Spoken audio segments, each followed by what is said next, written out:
How you doing, buddy? You doing all right? Well, I'm doing. No, I'm not. Is this helping? Yeah, yes, your face filling up like a solid fourth of one of my monitors, absolutely helping. And Hi, Dave. I'm Ian. Who are you? You're Dave. I hope that doesn't. What is this? What are we doing? I hope that doesn't disappoint you, knowing that you're only taking up about a fourth of one of my monitors. That you're not full screen on both of them. Siri, resize window. This is our ostensible car show, Apex Adjacent, and as Dave pointed out on Twitter, we recorded this episode on Monday, January 5th. Yeah. And luckily, between then and now, nothing happened in the world. Right. And especially, it's a little bit funny because our opening bit for that one was about how tense everything felt. And we recorded that on Monday. And then on Tuesday, I believe, I'm not a political scientist. Wednesday is when all hell broke loose. Oh, right. Wednesday. Yes. Sorry. Yes. On Wednesday, and I'm not a political scientist, like I said, and so I'm not an expert. So I don't know if I have this terminology exactly right, but that is when the shit hit the fan. Yes. Yes. That is when all of the shit hit all of the fans. Right. Yes. And here's the thing. Right. Including good shit, because we found out about Georgia. It was a crazy day. Right. Yeah. So let me provide some context. We recorded that show, like you said, Monday. We start off by saying it's tense, and then we progress into having our zany car show, right? A lighthearted romp through the car world. I gave you a pleasant FMK cars, right? Yeah. Stuff like that, right? And it doesn't feel like we're in the same world as when we recorded that show, right? Right. So we didn't want to just release it and have everyone go, God, read the room, guys. Right. Because I think that we were all on Twitter on Wednesday, Wednesday evening, where somebody would just try to tweet a joke like airplane food, and am I right? And it's now's not the time. Now is not the time, right? Right. And so I don't want. We've never drawn fences around the show, right? I think we've made that clear because we don't draw fences around our mentality, right? We're not people that can lie to ourselves to tell ourselves everything's okay or everything's not okay, right? Right. And so let me paint a picture for the Wednesday that I had, okay? So, kind of some stuff. I had to completely cut off a family member because they're a moron, right? Anti-vaccine, Trump supporting, blah, blah, blah. Thankfully, I'm not close with them, but that shit hurts nonetheless, right? And it's not something that's done lightly. That was Monday. Wednesday morning, I had a therapy session, right? And so obviously that kind of stuff is top of mind, what we're talking about, right? And I actually gave my therapist the analogy that you used, Ian, for how tense everything was, about as people will hear, right? The deer that could just possibly cross the road. And she thought that was a fantastic analogy because she's also from the Midwest. And anyway, in the many hours that we talk about you, Ian, during my therapy sessions. At some point, I got to get a kickback out of this, right? I get a cut of the hourly rate. No, you and I, we just get a free couple session at some point. Do I owe her? I'm confused. It's one of the two. Right. I do feel like she may owe you at some point. So you might just find $200 in a PayPal account someday. So send her an invoice. So I had therapy that Wednesday morning, and then and I had been up since 3 a.m. Right. So I have some brutal insomnia. This kind of shit just really weighs on me. So, we were seeing good election results come out of Georgia. It looked like there was a chance to flip the Senate or to equalize it, and so Kamala's vote will be the tiebreaker. That's fantastic, right? I stepped away from computers and everything for a lunch break on Wednesday, and then came back after about half an hour, and the fucking world had changed. Like a line had been crossed that hasn't been crossed since 1812 or something like that. Yeah. Right? Basically. Where people invaded the Capitol building or were just fucking let in by people, right? Mm-hmm. And so, like, I'm sure, you, like all of my friends, all of our productivity just fucking stopped for the day. Right? Yeah, it wasn't the best for productivity, for sure. Right, exactly, right? Like, I think back to, like, Columbine or 9/11, like, where you're just glued to the news in a way that, like, you've never... Right, And so, awful things were happening, and the thing about it, the thing that really fucks me up over the whole thing, is that we have been screaming that awful things are going to happen and have a chance of happening. And that's why the Trump administration and all of these like mechanisms that caused him to come to power, have power, stuff like that, all of these things that have allowed that to happen, we've known that they could have awful consequences like this. And we were discarded or we were laughed at. And, and like, it hurts on so many levels because we should never have to see something like this. Like, we should never have to deal with any of this. No one should ever lose their lives over bullshit like this, but people have. And unfortunately, it's probably not the end of it. Like, this kind of thing just doesn't get a bow tied on it with people getting escorted out of the Capitol building. And they're like, all right, well, we had a good time trying, that's it. Right. Right. Yeah. Yeah. And I want to tweak my analogy because I think the analogy is good in that it captured the feeling that we were all feeling. But now the deer has hit the car.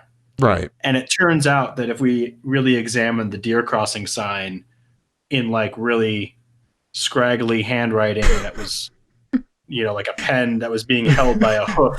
by a couple of hooks.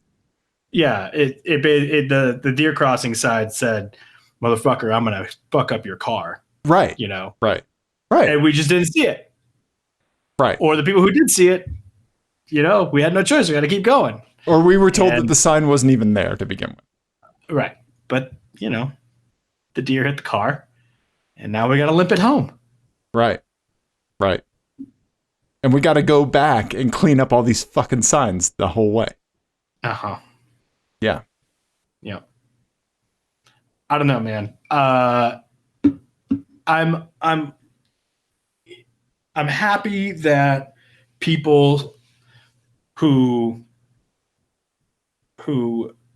I will not forget and will be, I have no patience for them. I'm thinking of like Lindsey Graham and those sorts of people. Yeah. I'm happy that at least some of them have thrown up their hands and said, I'm done. Right.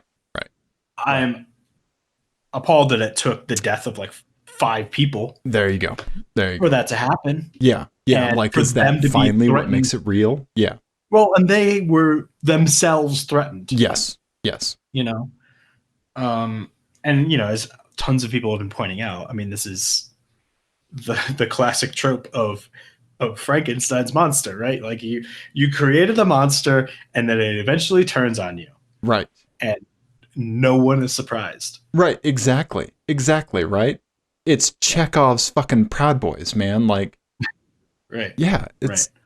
Right. Like, yeah. Not only does it turn on them, but then the monster starts even accusing them of being deep state conspiracy supporters and stuff like that. When anything that lines up with this narrative doesn't anything that doesn't line up with this narrative, it's exhausting. It's insane to know that like someone's reality in the same city, same state, and for some people, even in the same household, that somebody's reality could be so different from one another, right? Yeah. Well, and I'm glad you brought that up too, because I was thinking about that with, like the woman who got shot and died. Yeah. An Air Force veteran. Right. And, it's quite likely that she has a friend or a family member who, lost her at some point in the last 5-6 years. Right. Yeah. That she got taken in by all of this, and it has essentially had to mourn her twice. Right. And that is, so I have a hard time, because I know some people that have gotten kind of swept up in this, that are, I know Trump supporters who are dumb as a box of rocks, and that's why they support him. But I know several who are like otherwise very intelligent people and like high functioning professionals and the whole thing. Right. But, whatever excuses they tell themselves, they look past all X, Y, and Z. Right. And I find them tragic. I find it tragic, and I have pity in my heart for them. Right. And that goes double, triple for the people who did that on Wednesday. Because there's, they thought that they were doing the right thing. Right. And so my anger is, I don't think I think there should absolutely be consequences for that. Yes. Just because you're well-intentioned doesn't mean that there's no consequences. That's nonsense. So there should be consequences, and I have no trouble with that. My anger, though, is reserved for, Trump and all of his enablers and the people the grifters who glommed on to try to cash out, all those motherfuckers. Right. Absolutely. Right. Like Marco Rubio tweeted out something like about how it was bad. And it's like, do you not fucking understand how much of a part of this you were? Like, you're a fucking pillar holding up this shit show.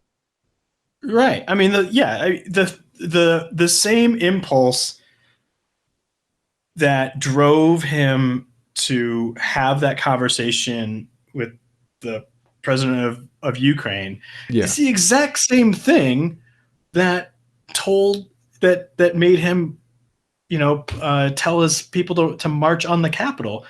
And that is exactly what everyone has been saying about him, including Marco Rubio and Lindsey Graham from 5 years ago, but that they ignored during the impeachment hearings because, they were concentrating on the narrow little piece of it when they knew that that's not what that was about. Right.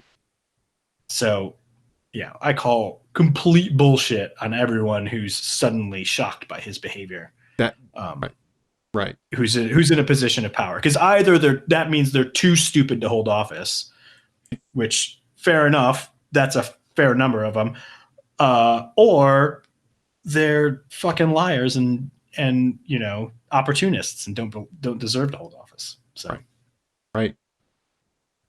This was going to be me listening to you talk, and then I started babbling. Sorry. No, see, that's the thing, because I truly value your input during times like this. I'm thankful that you and I have each other for stuff like this. I'm very thankful for my wife. I'm very thankful for you. I'm very thankful for my buddy Steven. We have our own little support system that we've built up, and I'm very thankful that like this kind of adopted family that I have is truly that. Right? Yeah. It's truly family, and for whatever that, however we choose to define that, I'm very thankful that it's there, because this is the kind of stuff that gets us through stuff like this. Right? Yeah. And I want to read something that some idiot texted me, some good advice that they said yesterday. So let's see here.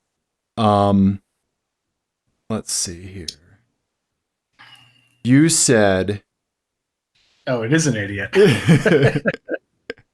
You said, things are as tenuous as I can remember. Thankfully, we're a long way from needing to be worried about our safety. Stay mad, but try not to be stressed.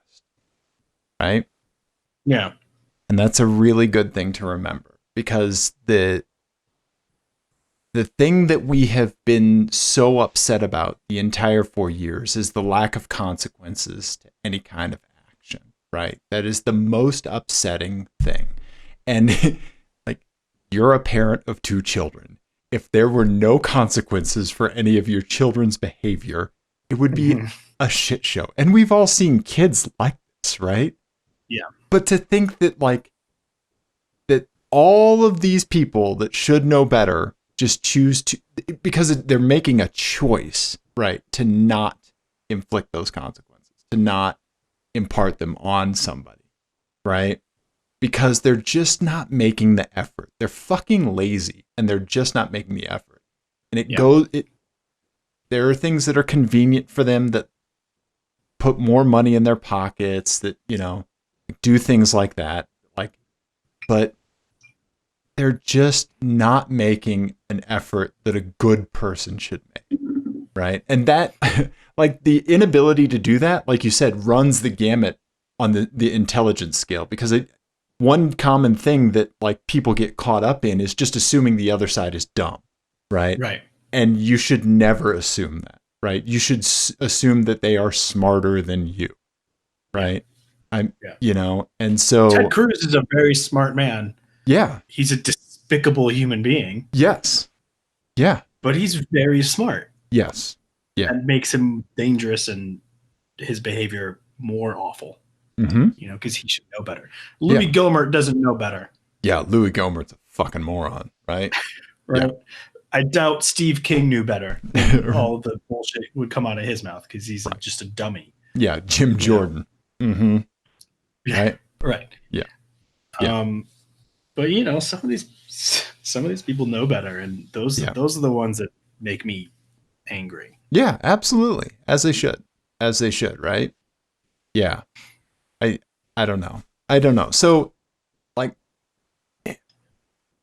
one kind of key thing that my therapist told me on Wednesday morning, like, we had a really good talk. It was a good session, but let me see if I can find it, because I rarely write things down during the session, because the things that, like, really hit, you typically don't need to write down, right? You're going to remember that kind of stuff. Right. But I made a note about this because I wanted to remember the correlation. So basically, she was talking about that rigidity of someone's beliefs, right? Where they just won't take in new data and evolve or adapt their belief to fit that, right? Where they have to seek out this stuff that only fits their existing belief, right? And kind of build sand against the wall, right? Yeah. So we were talking about that. And she said that that what that is a reflection of emotional fragility. Emotionally fragile people cannot handle evolving or adapting their viewpoints to bring new data in. That kind of fragility manifests itself in all kinds of ways, including anger, including violence, all kinds of things like that, right?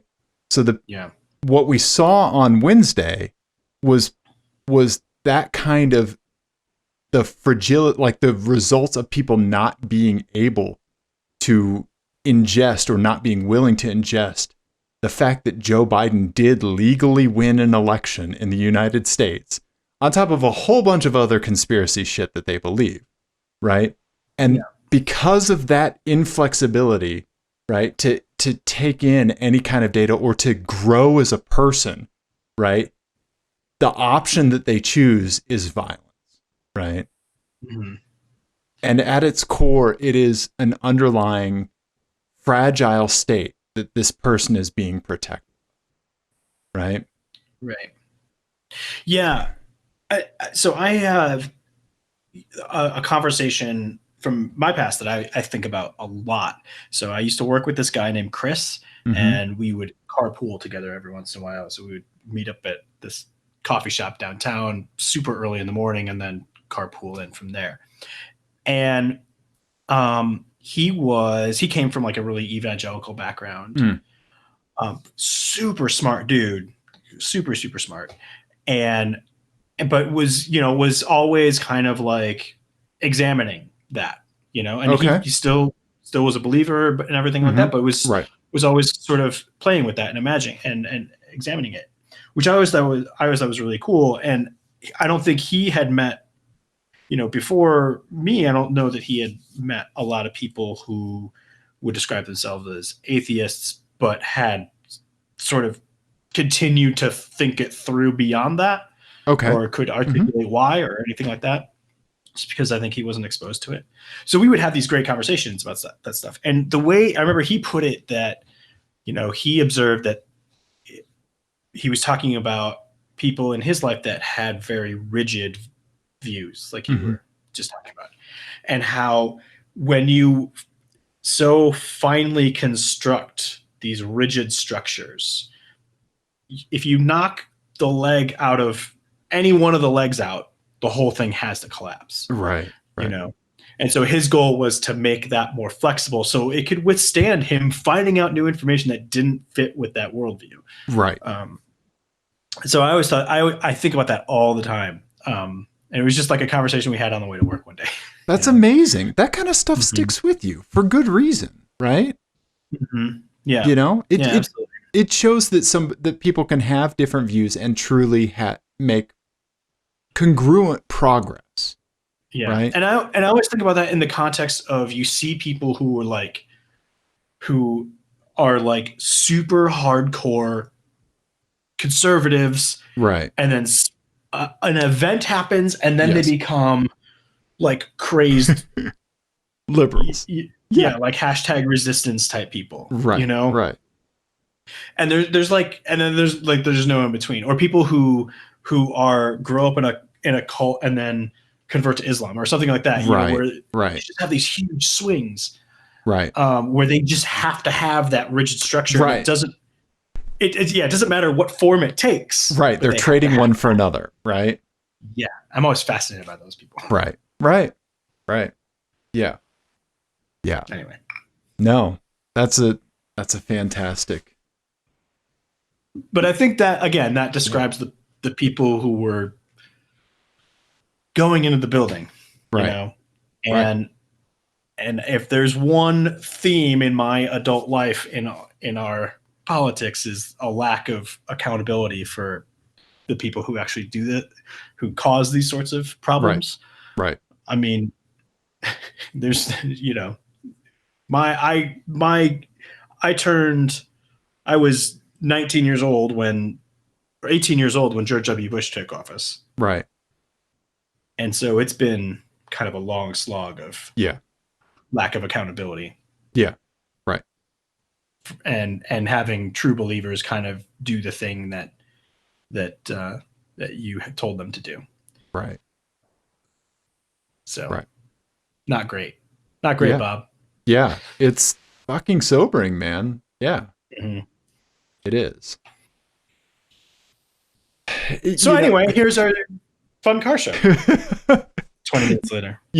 Wednesday afternoon, like when all the shit was like really going down and like the news was maybe only about an hour old, a buddy of mine and I were texting, and we both had to be on a meeting in like 5 minutes, and we were both present on that meeting. It was like, all right, now we have to join this meeting with like, higher ups, like, and just pretend everything's okay for an hour.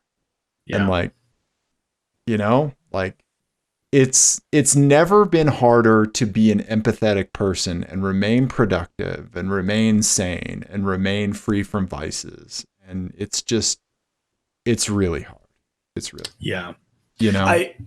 I will say I'm always very hesitant to talk about like, how kids change you or whatever. Cause I think most of that talk is bullshit. Like you're pretty much the same person before and after. Right.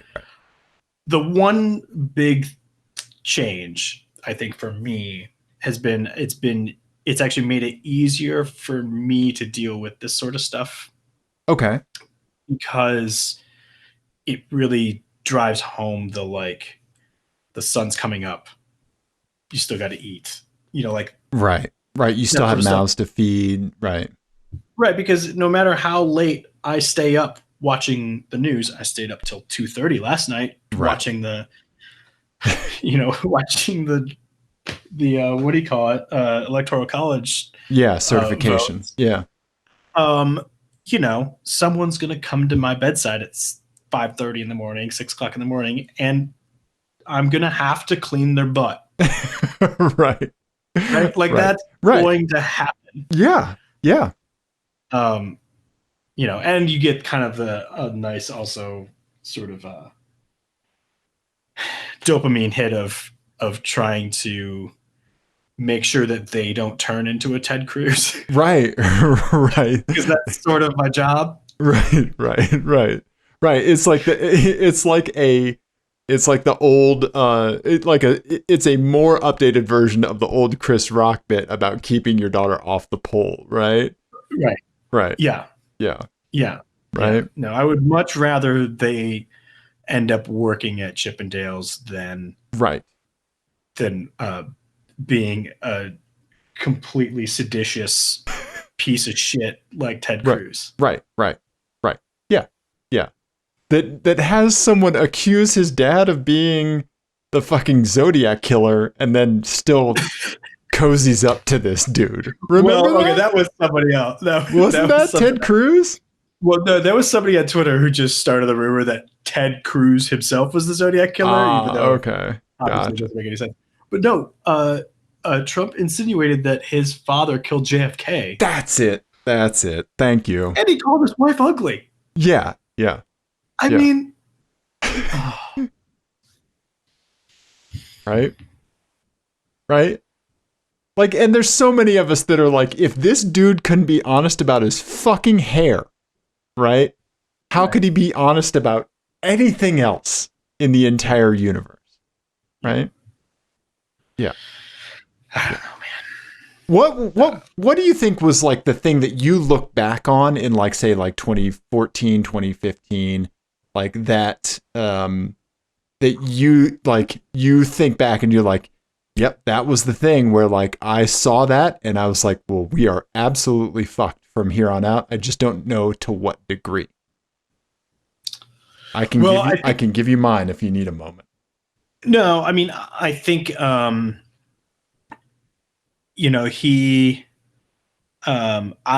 always thought I had never watched The Apprentice. Okay. But my only exposure to Donald Trump, because I was a huge like comedy junkie when I was a kid, was Letterman and SNL making fun of him. Right. That was the only thing I knew about him. He was a joke. Right. And all of that holds up. Right. Very well. Right. But I don't think it was serious. Probably until the first debate. I think it was the first Republican debate. I remember watching it. We were in Michigan. We were with my wife's parents. Okay. And I remember just seeing how he like how completely feckless and like ineffective the rest of the field was against him. Right. With him in the room. And I was like, oh shit, he might actually win the nomination. Right. Yeah. Right. What was it for you? It was Kellyanne Conway's alternative facts line. As soon as I heard that, I was like, this is going to be the worst thing. This is going to be the worst thing. Yeah. That was like day 2. Yeah. It was the day after the inauguration. Yeah. Right? No. Yeah. It's the least satisfying I told you so in history, but yeah, true. There it is. Right? All right. How you doing? How you feeling about handing it off to our sweet summer child selves from 72 hours ago?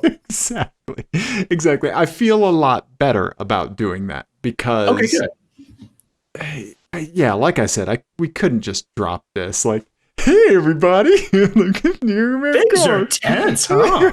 Yeah. What's going on? Yeah. Right. So I feel a lot better. I feel a lot better talking to you, and that's what the show has consistently been over time. Like I'm so thankful for you, Ian, and I'm thankful for your friendship, and it's so good to talk to you. You know? Yeah, you too. And it's been that, and also cars go fast vroom. Yes. See, there you go. We can have it both ways. Yeah. Right. And pooping. But the next time that we're able to go karting, it's going to be even extra specialer because of all of the stuff that we've gone through where we haven't been able to go karting. Right. Yeah. Yeah, it's true. I honestly, I feel like we need to start doing neck exercises, ab exercises, and like grip exercises now because I'm going to want to kart for like 8 straight hours. I know, me too. Right? Me too. Yeah. Yeah. I agree. So we need to get swole, bro, so we can go karting. Right? Yeah. Yeah, we're just going to drop like $2,000 at Unser one day. Just be like, just rent the track for a day. Yeah, next round on us. Mm-hmm. You know? Yeah. So. Okay, buddy. So there we go. Let's let the people get to their fun car show. Yes. This is going to be like a bonus. This is going to be like an episode and a half. Yes. But also we need to thank people that have hung with us. And we're very thankful for anybody that, listens to us and understands why we can't just drop a dumb car show in times like this. So we really appreciate that because it's not just us saying that like this doesn't line up with our feelings. It's people understanding why that doesn't line up with our feelings and empathizing with us. So I really appreciate that. We really appreciate that. Yes, absolutely. So Ian's going to say it at the end of the show. So I'm going to say it now. Okay. Here's our dumb car show, and we love you. Whew. Yeah. Yeah. Dave. You're Dave and I'm Ian, and this is the thing where we do the other thing. It is January 4th. Yep. Mm-hmm. Happy New Year. 2021. Yep. 2021. And things are still tense. Uh-huh. Yep. Things are very much tight butthole. Mm-hmm. Uh-huh. Yeah. So if you don't follow the news, there is a very big election in Georgia tomorrow, which is 2 days ago when you're listening to this, but that's fine. And then there's a big transfer of power thing that happens on the 6th, and then who knows what happens between then and the 20th, and why are things still so tense? Right. Well, I have one idea as to why things are so intense. Yeah, I mean, it might have to do with unchecked insanity. Very possibly. Yeah. So I thought to start us off tonight, we would, because things are still very we're still all like, we don't know what's happening with the virus. There's a new variant. And right. That's in Colorado. Yeah. Yeah. It's crazy all around. Yes. And so to just distract us and think about something else, I thought we would start off with an FMK cars. And I think this is going to really just get us out of that mindset completely. So this one is called Things Are Still Tense. When will they not be tense anymore? Cars with a stressful twist, and they're all Canadian for no reason whatsoever.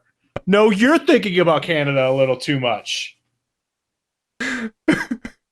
That's the title. I know you well enough to know that when that it was a false flag that you were sending me down, that you're going to make everything okay and give me a Gulf of Barth to look at. Nope.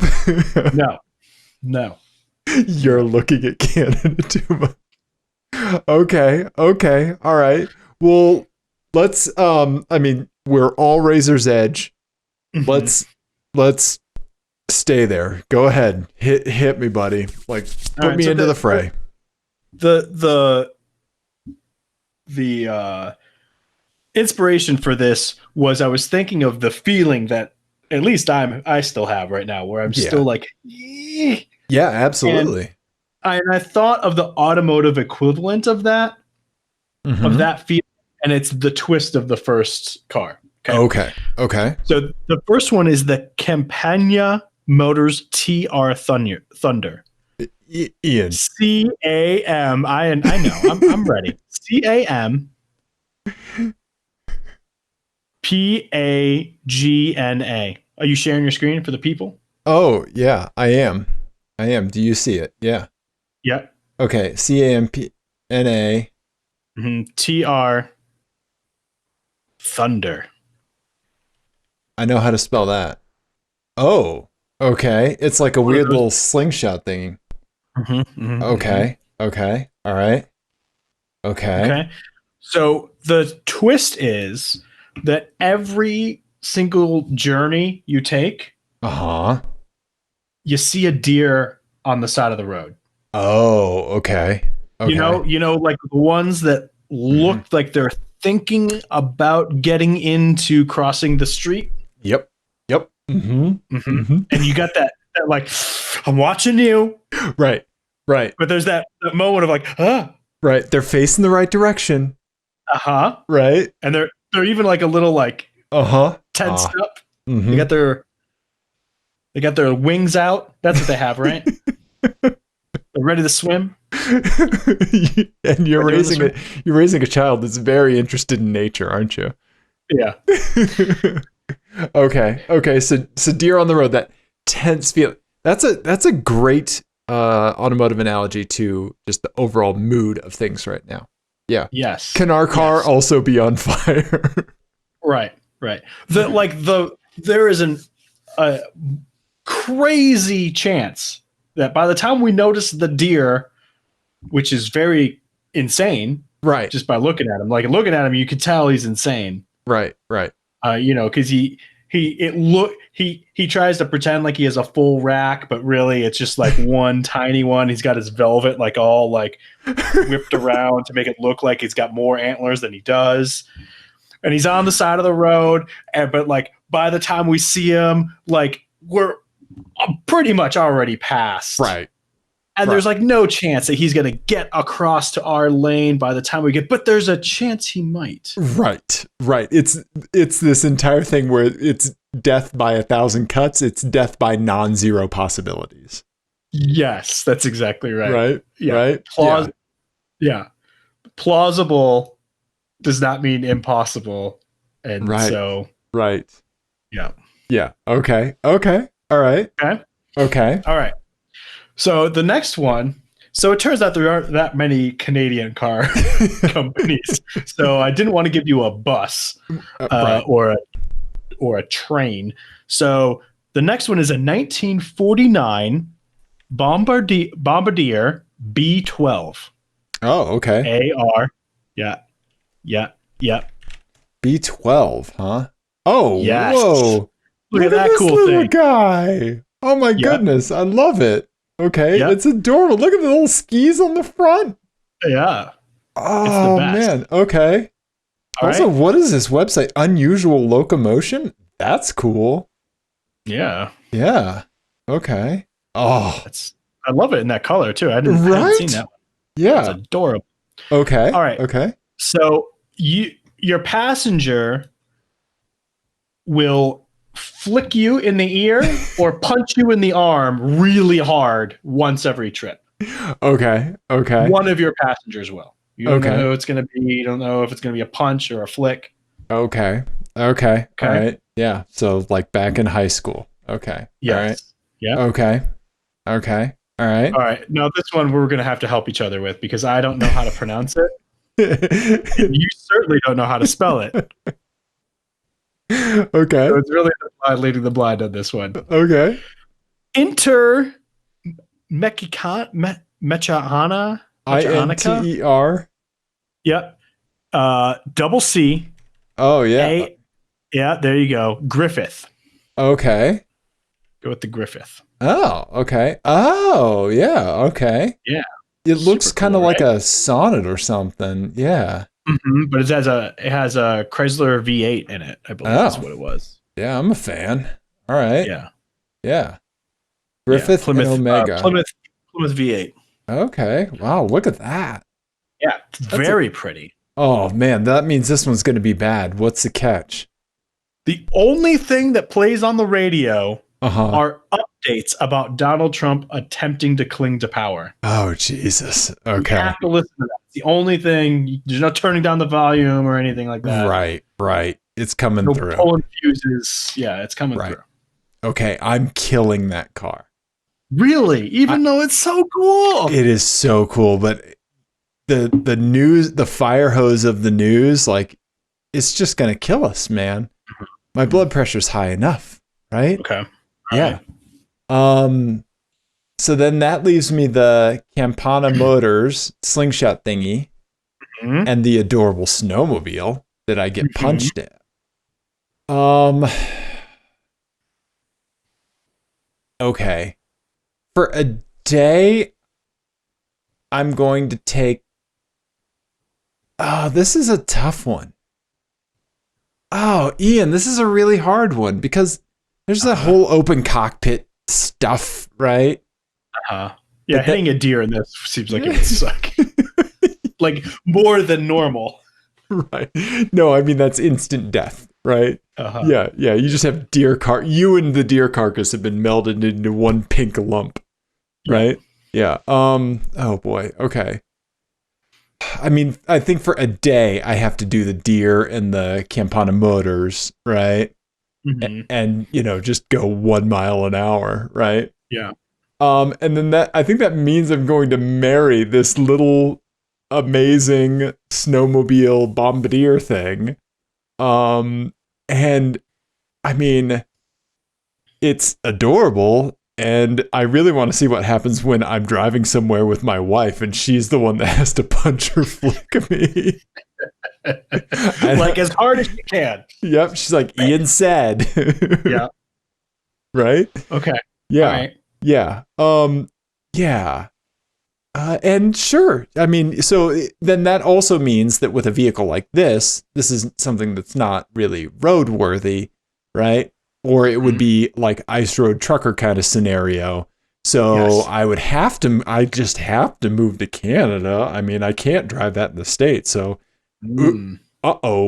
sorry, Ian. That's just one unintended consequence. Right.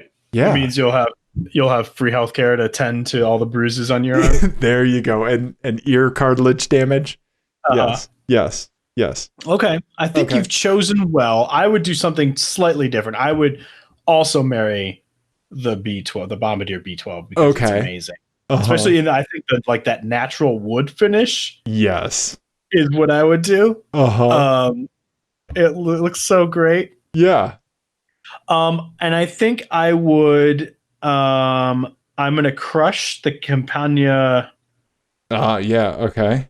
Motors, because I honestly think that feeling of seeing the deer on the side of the road and the other feeling of listening to someone trying to cling to power is like the same feeling, right? And so that one just seems like certain death. So I'm crushing the Campania. Okay. And I'm gonna drive the Griffith for a day because it's badass. Yeah, at least you have that, right? Yeah. I agree. Yeah. That's a sound choice. You can drive it up and we'll meet in, at the American-Canadian border and I'll pick you up and smuggle you across. Right. Like in the middle of a field or something. Yeah. Yep. There you go. Perfect. Right. Perfect. Okay. We got it all planned out. Solid plan. What are we waiting for? Let's go. Yeah, I appreciate that because things are still tense. I was really looking forward to this show tonight. I needed to talk to you. Just needed, it's been a day, man, right? Yeah. It's been a day. Yeah. So, I'm packing up my house. I'm getting ready to move. Like all of this is happening. And as I was packing, I found Dusty Rusty's manual packet, right? Oh. So 1997 Saab manual packet. And I'm in this mode where I'm trying to get rid of so much stuff. I threw everything away except for one thing. Okay? Ian, I present to you Dusty Rusty's window sticker. Oh, wow. 1997 Saab Turbo SE window sticker. How much was it originally? This brings me to an FMK car. Oh, okay. Ian, Dusty Rusty. 1997 Saab 900 SE Turbo 5-door. All right. Scarab green with sand beige interior. SE cost at the time $31,470. Wow. Ian, do you know what the convertible cost at the time? What? The MSRP was 40 grand. What? Yeah, Ian. Did Ian, you check to see what that is in today's money? This is the premise of the FMK cars. I see. Okay. So $31,470 in 1997 dollars equates to $51,000 today. A 4-cylinder turbo hatchback with, I think, base was 190 horsepower, something like that, right? That's about what I had base. Yeah, 4-door hatchback, manual, 5-speed manual transmission, cruise control, turbo. Yeah, it was 51 grand, right? I'm going to say from what would not be considered at the time as a prestige. Right. It was a solid step down, right? It always played at, and it was like where Volvo was at the time, right? It was at this kind of sub tier to BMW, Mercedes, all those folks, right? Audi, right? Yeah, I guess if you kind of think about it as where Volvo is now, because that's kind of what they were aspiring to. Right. That sort of makes sense. Right. But even at the time, like, you could get a lot of car for that amount of money elsewhere, right? Like you could, Ian. You could. Yeah. So before we move on to your FMK cars, I want to ask one more thing about the window sticker. Did you have any options? What options did it have? I can't tell. Actually, you know what? I don't think it had any options. It's all the standard equipment was things like the stereo with cassette and CD changer ready. Yeah, so it was all packaged with the SE. I think it was all packaged with the SE. Yeah, the power seats were with the SE, the leather seat surfaces, one-touch windows. That's right. My car in 1997 had one-touch down windows, Ian. So did my SHO. Jesus, that's awesome. How many cars do you get in nowadays that don't have them? I know, right? Yeah. Yeah. On top of that, the seat on the passenger side was power as well. Yeah. Yeah. Wow. Amazing. It does list as standard equipment that it meets 1997 federal side impact standards. That's great. Thanks. Yeah. No, I think it was all standard. Yeah. Came with 16-inch alloy wheels. Yeah. Huh. Okay.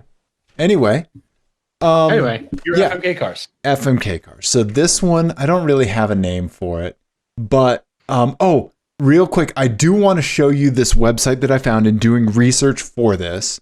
So remind me after the FMK cars. Okay. Okay. So $31,470 then, $51,000 now. Ian, you get 2 cars. You get a 1997 car that's roughly the same cost as Dusty Rusty. And then you get a 2020 car that is roughly the same as Dusty Rusty's inflation price. Okay. All right. I like it. All right. Okay, Ian, how much would you love me if I told you could just have a 1997 Honda Prelude SE or the SH? Oh, awesome. Okay. This was the same price as Dusty Rusty or cheaper? It was cheaper. It was $25,500. That's what I thought. I thought. Okay. All right. Yes, I love that car. And then with your second car with this, I'm going to give you, we kind of blew the budget out a little bit, but you'll see what's up. I'm going to give you a 2020 Volvo S60 T8. This is the plug-in hybrid performance thingy where you can go like 20 miles on it on all electric. That's like 70 grand or something, right? It starts at 55.4, but you get $5,400 in federal tax credits. Okay. Hashtag electric car. Okay. So you got the Prelude and the Volvo. All right. Ian, it's gravy from here, man. Like, you can't go wrong. I'm excited about that pairing, actually. Yeah. I haven't given you an FMK cars that is pure bliss for a while, so you deserve this. Okay. All right. Thank you. So up next, the next pair is an Infiniti i30. i30, Okay. Now they did an i30 with the Touring. So it was a 4-door with a 5-speed manual. Yeah. Oh. And it was 31.5. Okay. Okay. All right. Crazy that was the same price as the Saab hatchback. Right. Yeah. So my grandpa used to have this era Infinitis. And he loved them. Yeah. They were great. They were great, right? Yeah. Okay. So you've got this i30 Touring 4-door manual. Okay. Now we're going to go a touch under budget with this because I'm going to give you like a solid $8,000 just for mods with this. Okay. I'm going to give you a 2020 Dodge Charger with a Scat Pack. Okay. So I'm giving you the V8.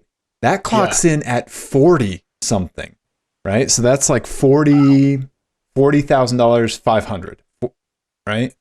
Yeah. Okay. And you can even get the wide body. You can get the Scat Pack wide body, which I think is, that's like the one to get. Yeah. Right.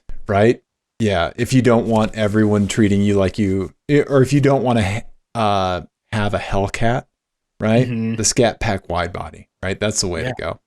Hell yeah. Okay. All right. Oh man, that's already a tough choice. Okay. All right. Lastly, Ian, as soon as I type this car out, you're going to go, oh yeah, I remember that. Buick Riviera. 1997, the 2-door coupe. Yeah. Okay. Yeah. All right. That was $30,100 base price. So here's the thing with this car too, is that I hated that car. Did you really? I hated it. Why? Because I was in so cool. I know, but I lived in Michigan and they were everywhere. True. And I was grumpy about living there. But now I saw one actually when we were in Michigan earlier this year, and they've aged really well. Haven't they? A little spaceshipy looking. Yeah. They look pretty good in modern traffic. Yeah. I still don't like the front end, but the proportions of the rear is actually pretty cool. Right? Okay. Interesting choice. And I think you could get the V8 in that, right? You could either get that or the supercharged 6. Yeah. Okay. I can't remember. I'm sure Donnie, the GM Whisperer, will correct us. But yeah. You're Googling it right now. I'm looking it up while you're typing the next one. Supercharged, yeah.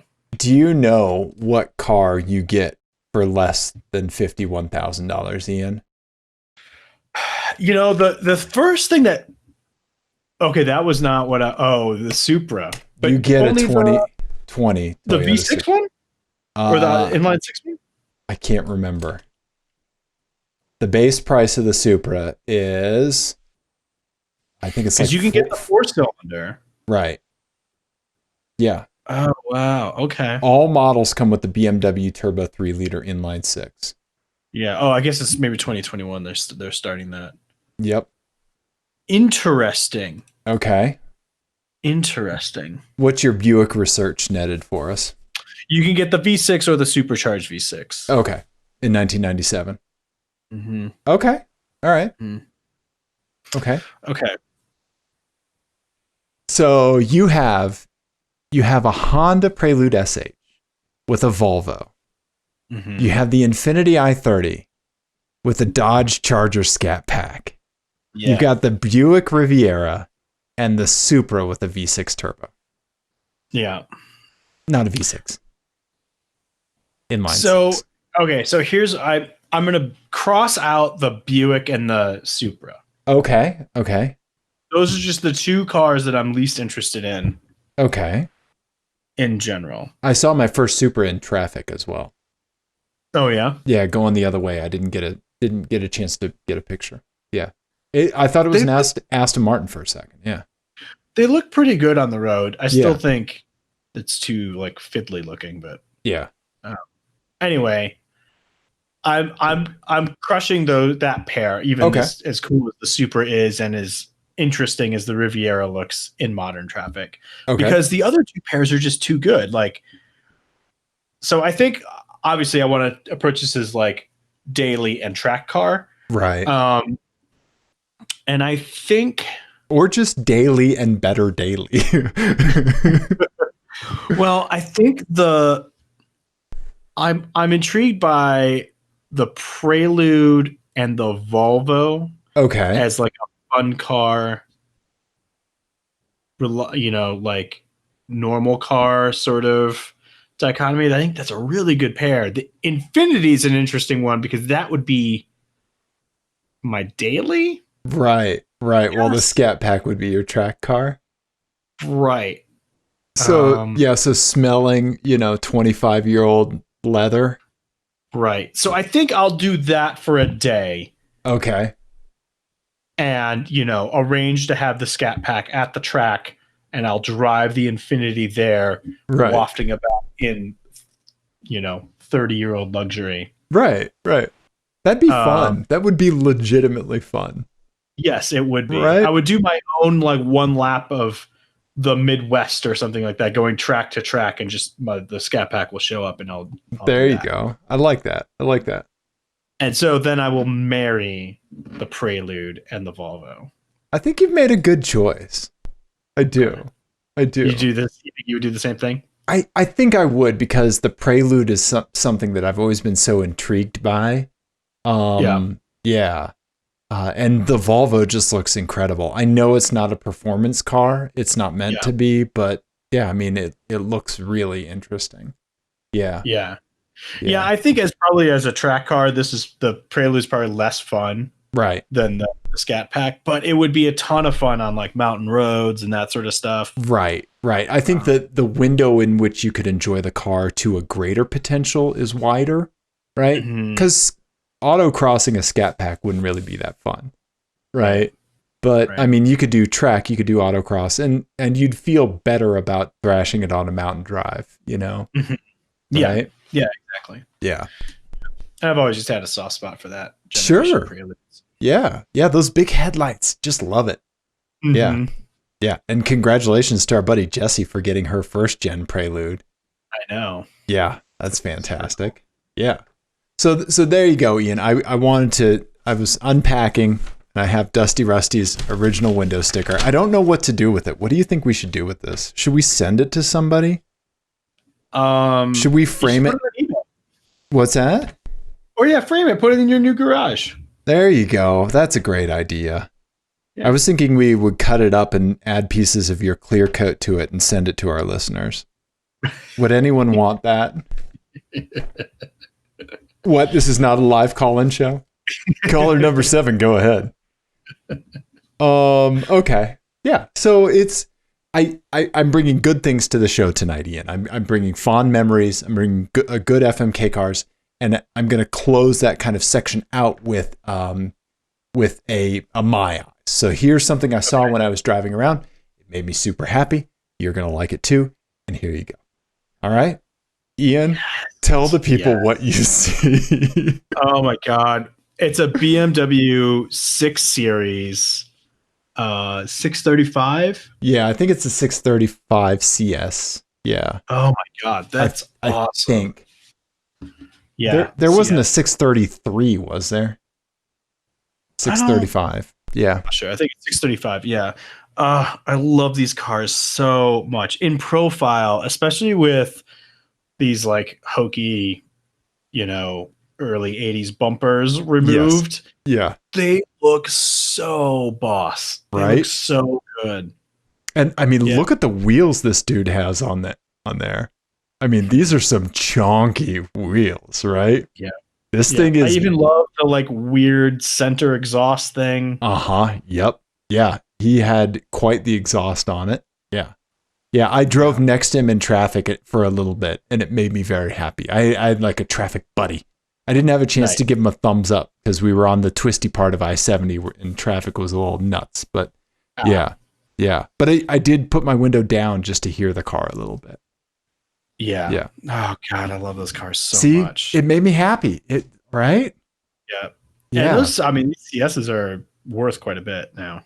Yeah. You know, and that's really clean looking. It was crazy clean. And like, look at how the little window goes down and the little the little oh shit handles and stuff. I love it so much. Yeah. Well, and I also love that they, there is quite a bit of chrome trim on this car, but they left that B pillar blacked out. So that way it looks completely, when the windows are all down, it looks from a distance like completely frameless. And the profile, from the side just looks so good. Yeah. Yeah. What year do you think this is? 85, 86, somewhere in there, maybe. It was like an 87. Let's see. Yeah, maybe it's a little bit older than that. Yeah. Yeah. Yeah, like right along these lines here. Mm-hmm. Right? Yeah, it looked really good. Yeah, I bet if you could find a there you go. There's a profile one for you, buddy. Yeah. Yeah. Oh, it looks so good. Right? And the proportions of that greenhouse, like you see them in person, it's striking, especially if you have like a modern car parked next to it. Like it's striking how much glass there is. You know, it makes me think of like old Saabs, like so airy and like just like a big cabin, right? Mm-hmm. Yeah, absolutely. Right? It's fantastic. One of the coolest cars. Period. Yeah, absolutely. Yeah. So thank you, random traffic hero, for making my day. You know? It's also one of, I'm going to say, like 2 cars that I like in that champagne color. Okay. I'm a fan of the champagne. I like that. I am a big fan of a Nissan 240 SX in the gold. Especially with the black lip on the front. Okay. That is perfect to me. Mm-hmm. Yeah, because it's almost a touch green. The Nissan champagne. Mwah. See, I think the other acceptable gold or champagne car would be like an old Jaguar XJS. Yep. Right? Yep. XJS. V12 gold. V12 gold. Oh yeah. Right? Yes. Right. Yeah. That's the other, especially with the buttresses, the one and yeah, right there. Oh, there you go, buddy. That. Right? Yeah. So good. Mm-hmm. Yeah. I want one of those with an LS in it, like more than I want all of my feet. Right? People do small block Chevy swaps on them all the time. I know. Yeah. I know. You know? That's so good. Right? Yeah. I told you I saw one at a junkyard once, and the under the hood just looked like fucking spaghetti, man. It was the biggest nightmare. Yeah. Oh, like a stock, like a V12? Yeah. All the vacuum hoses. Oh, it's insane. It's so crazy. Bad. Yeah. I guess I should have typed under bonnet. Yeah. Look at this. Ian. Yeah. My car doesn't run right. Where do I start? Right. Yeah. It was bad. What a nightmare. Yeah. So, anyway. So there we go, Ian. Happy things. This is a happy show. Happy things. I love it. What else do you want to talk about this evening? I have a garage update. Okay. All right. Very Tiny garage update? Okay. All right. Let me stop sharing the browser to give you the most screen space for your tiny garage update. So you mentioned you were getting rid of a bunch of stuff because you're moving. Yes. And so apparently, one of the strategies that you've employed is just dumping stuff at my house. Well, yours and several others, because I dumped a bunch of magazines and books and some audio equipment off at my buddy Steven's house. So, yeah, I'm like Johnny Nerdseed, just like dropping tech and automotive stuff all over the planes. I love it. So the thing that you dropped off, you did drop off some car magazines, which I've started leafing through. Yes. But also you dropped off for ostensibly for my children this Micro Machines kit from your youth. Yep. Which is like I'm guessing like the Hoover administration. Whatever. You're in your late 30s.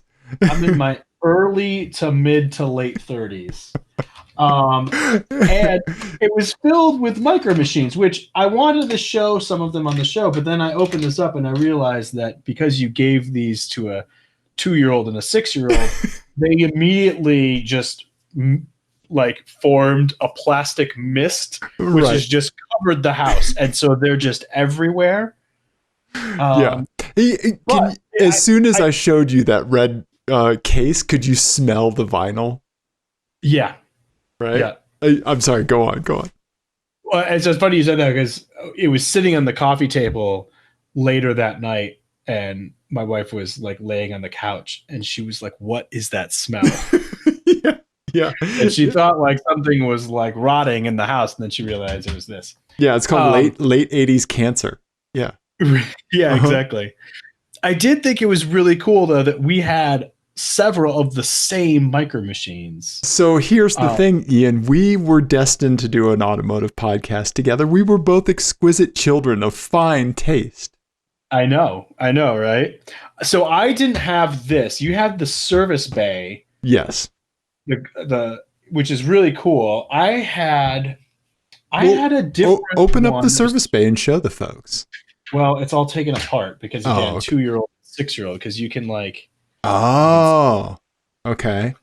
You take the ramp out and then you put it in there that way, and then everything fits in there better. Gotcha. Okay. But I had the big thing that I had was the aircraft carrier. Oh yeah. Which had rubber band powered catapults and the whole thing. No way. Yeah, it was rad. You could put an eye out with a Micro Machine. Those things were steel. I don't know.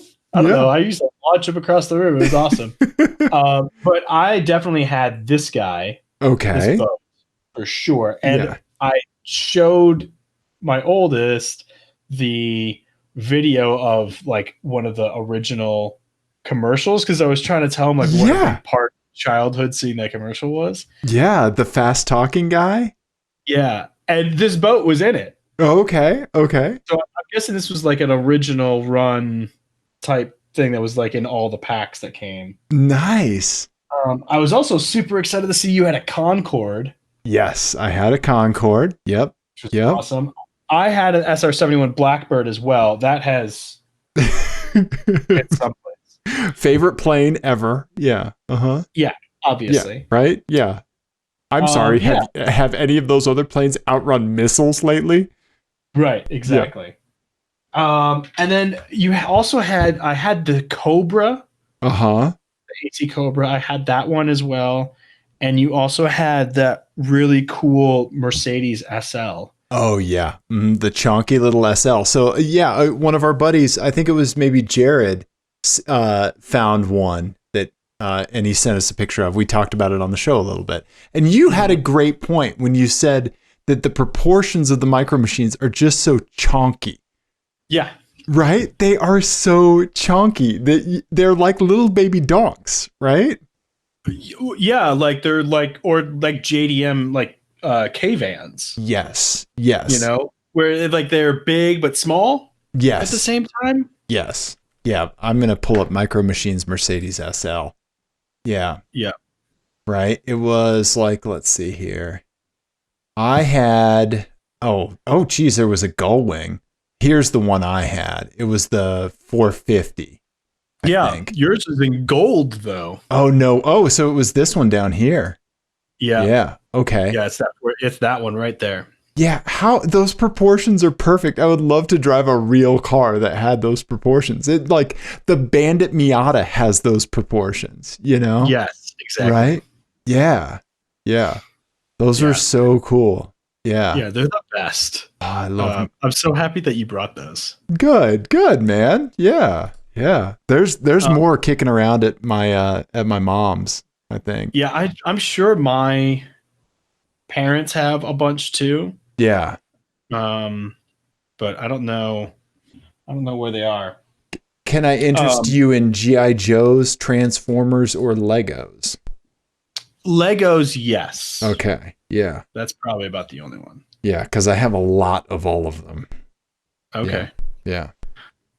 So the other thing that the other tiny garage update that I have is also something that I did with Nico, our 6-year-old. We have started building his very first Pinewood Derby car. No way. Okay. Yeah. All right. So we went to, it was really cool. Like his pack leader or whatever, den leader or whatever the hell, had like a bunch of power tools, like bandsaws and stuff like that, set up outside his house. So no way. So we could all come and, everyone was wearing masks or whatever, but he had the big table set up, and so we could all work on the car. I don't have a bandsaw. Right. Yeah. So we did like the big cutouts. He really wants it to look like a Formula One car. I was going to say, I figured he'd be going hard for Lewis the Hamilton's livery. Yes, he really wants it to be a Mercedes, a black Mercedes. So we've started kind of shaping it, as you can tell. Yeah. Look at that. Yeah, we've got like the big parts done. I still have a lot of dremeling to do. You mean Nico has a lot of dremeling to do? He is going to help. He did help with he had like a big belt sander. So Nico did some of that. I have a picture of him using a drill press, not on this, just on a random piece of wood. Nice. That's awesome. And then he's going to be in charge of sanding for sure. Yep. I'm not going to let him use the Dremel though, because it's like, because I'm going to be cutting this. So it's like a floor. Yep. So I got to like cut a big chunk out. Yep. But yeah, he's going to help put the weights in and put the wheels on, and he's going to be in charge of paint and all that. That's awesome, man. That's awesome. Yeah. Pinewood Derby. Yeah. I never won one of those.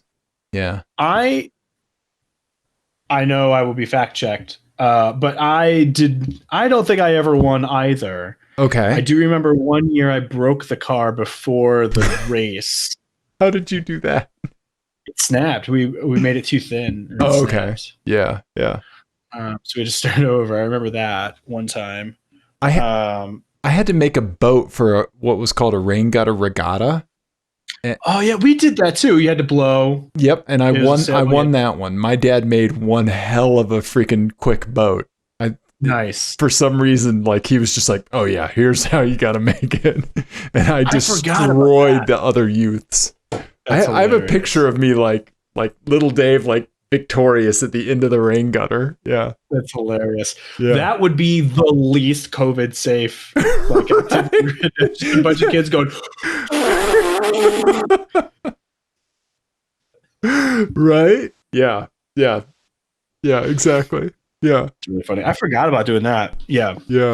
My most of my memory with Pinewood Derby is my dad and most of the other dads in my particular den getting way too competitive with each other.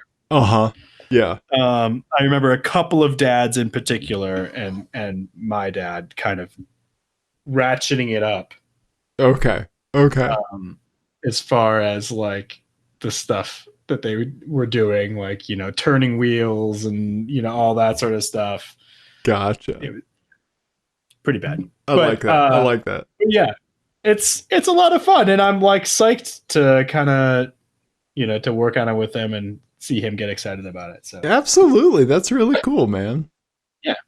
Yeah. Nice. So that's my tiny garage updates. That's it. That's adorable. Those are fantastic, adorable garage updates. Ian. Yes.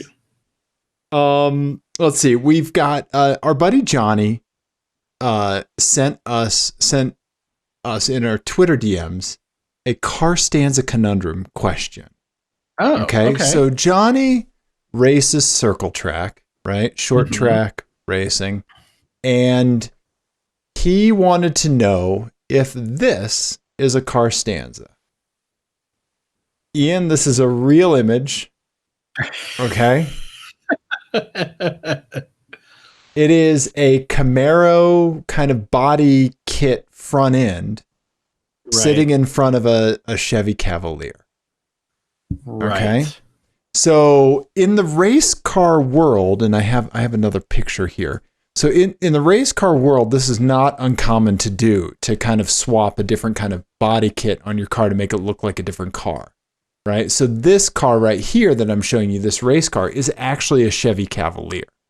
Right. But it looks like a Camaro. It has a Camaro front end on it. Right. You're right. But the proportions are very front wheel drive. Exactly. Right. Of course. Right. Yeah. But is this a car stanza? Like, how does this qualify? What's your take? What do you think, Ian?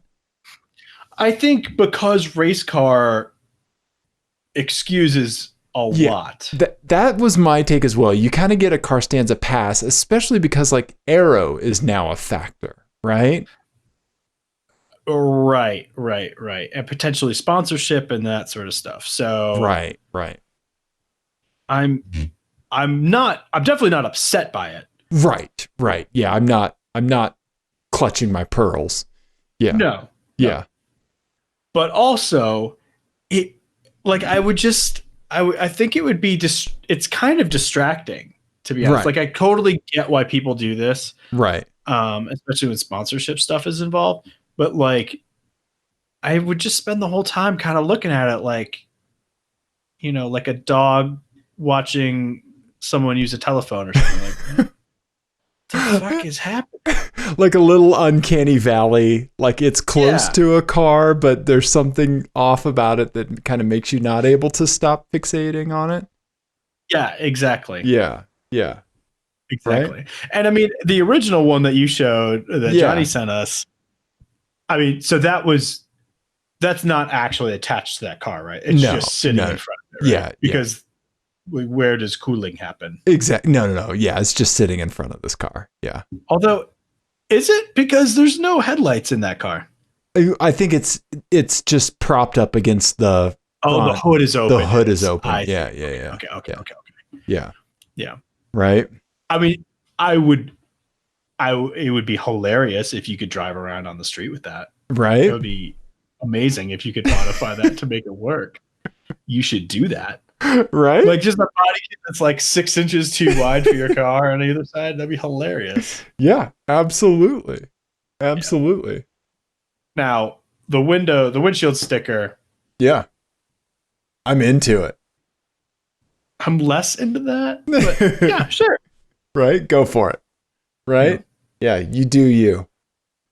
Yeah. I mean, once you see booty and pizza, though, it's like. Right, yeah. How do you go? Nothing can ever measure up. Yeah, how do you go up from there? Right? Yeah. Only down. Right? I love it. So, yeah. So, thank you, Johnny, for sending that. Yes, I think that this just gets a car stanza pass. Like, it just is what it is, and it's cool, right? It does. Yeah. It's the car stanza race car exception. There you go. Yep. I like that. The loophole we're all familiar with. Right. Yeah. So, Ian, what else is happening? Did we do a show? I think we did a car show. By the time go ahead. I think we're about to say the same thing. That the only other thing that we have to say is, if you have not already seen the Toyota Hiace video that we put out on Tuesday of this week, on the 5th of January, please go check that out and share it around, because we are unreasonably proud of how it turned out. And it was a ton of fun to write and to shoot, and maybe for Dave to edit. I did have a great time editing it. Yeah, I did. Okay. I did. Yeah. All right. Yeah. Yeah, no, it was, I think it's one of the better things we've ever done, and it's short and sweet, and I think it ended up perfect. So I'm very excited to share it with all of you. Yeah, absolutely. As am I. Yes. Thank you for arranging, for coordinating, for all the work that you did for it. I really appreciate it. Thank you. All part of my role as producer. Absolutely. Which means I don't do any actual work. That's what that means. Okay, yeah. So watch that, share that. Yeah, we have some stuff lined up for a show after this. We're excited to talk about. We're looking forward to talking to everybody. Please stay safe. Stay home. Wash your goddamn hands, you filthy animals. Right? Don't go participating in rain gutter regattas and blowing on children. Right? I don't understand how it happened. Yeah. We love you, everybody. Goodbye.